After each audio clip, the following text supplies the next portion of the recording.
My name is Petra Monaco, and today I'm going to talk about how to communicate your boundaries with the people in your life. Um, I can only imagine that your heart jumped into your throat when you wondered, how the heck am I going to tell other people about the boundaries, and will they respect them, and will they honor them?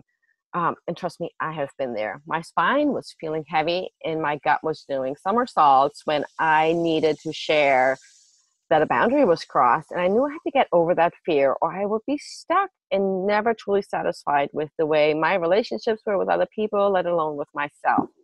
And I'm sure you'll agree that being able to sit down and have that conversation with a family member, friend, or even a coworker can be incredibly difficult because of their own perceptions and expectations and so forth, right? Because we're all different in that capacity. And it does take incredible courage to speak your truth when it comes to your boundaries. I'm a recovering codependent, and it was incredibly important to me at one point to please everybody in my world. Forget what Petra wanted, forget what Petra needed.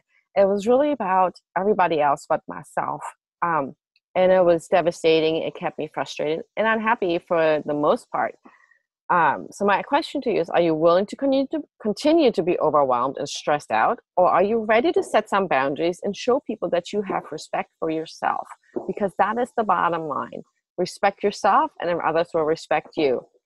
And moreover, the more you love yourself and have those limits, the more people will love you as well.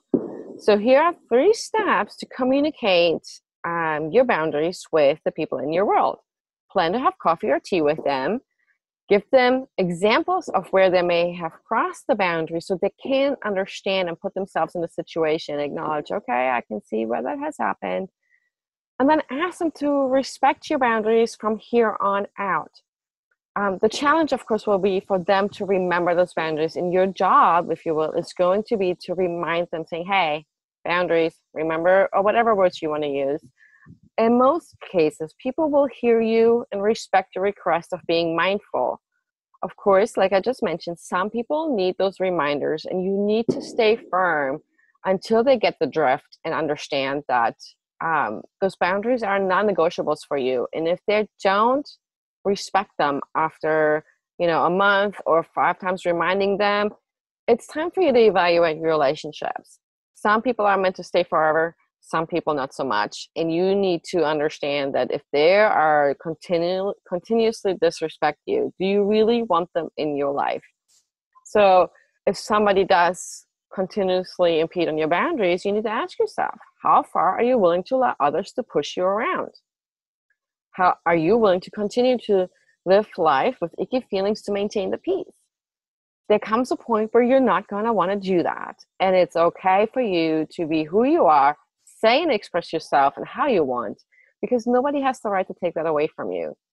Something that has helped me build that confidence in communicating your boundaries, as I've mentioned in previous videos, is to journal about my feelings and my worries, my concern, and to dig deep and to acknowledge where that boundary may have been crossed in the past, how I handle it, and how I could have handled it better. Because when you know how you could have handled it better, you can now handle it better from here on out. It will get easier over time. The more confident you feel, the better you feel in continuing the process with other people. And my recommendation would be to start doing this practice with somebody you trust unconditionally and who you feel in your gut could handle this kind of a conversation. So you can practice, maybe your best friend, your partner, so you can practice feeling confident to have this conversation with other people. And truly, you should start these conversations with people in your immediate world. Thanks for tuning in, for showing up. Here is to having a life that fuels your passions.